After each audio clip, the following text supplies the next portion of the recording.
আসসালামু আলাইকুম ওয়া রাহমাতুল্লাহি ওয়া বারাকাতুহু।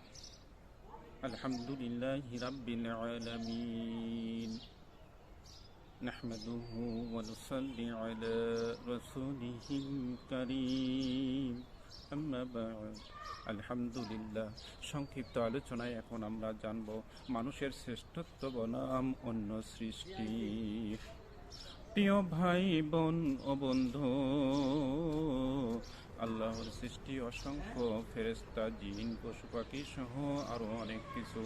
তবু আল্লাহ তাআলা মানুষকে দিয়েছেন এক বিশেষ মর্যাদা, বুদ্ধি, বিবেক ও স্বাধীন নির্বাচনের ক্ষমতা।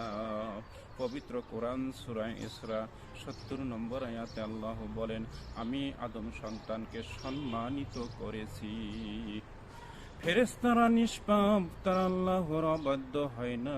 পশুরা প্রবৃত্তির অনুসারী, তাদের জবাবদিহি নেই। কিন্তু মানুষ ভুলের সুযোগ থাকা সত্ত্বেও নফসকে দমন করে, স্বাধীন নির্বাচন না করে, বুদ্ধি ও বিবেকের মূল্যায়নে যখন আল্লাহকে বেছে নেয়, তখন সে হয় শ্রেষ্ঠ সৃষ্টি।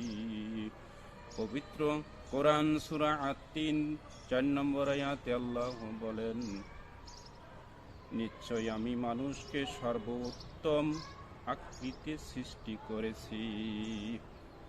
আর মানুষের শ্রেষ্ঠত্ব শক্তিতে নয়, ধনেও নয়, পরিচয়ও নয়, বরং মানুষের শ্রেষ্ঠত্ব তাকওয়া ও চরিত্রে। নবীজি সাল্লাল্লাহু আলাইহি ওয়াসাল্লাম বলেছেন, তোমাদের মধ্যে উত্তম সেই যে চরিত্রে উত্তম।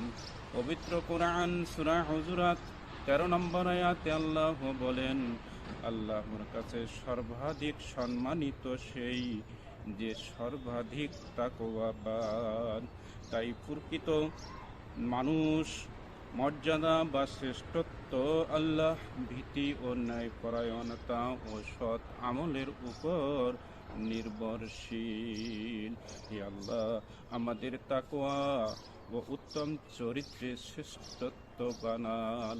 আল্লাহুম্মা আমিন ইয়া রাব্বিল আলামিন।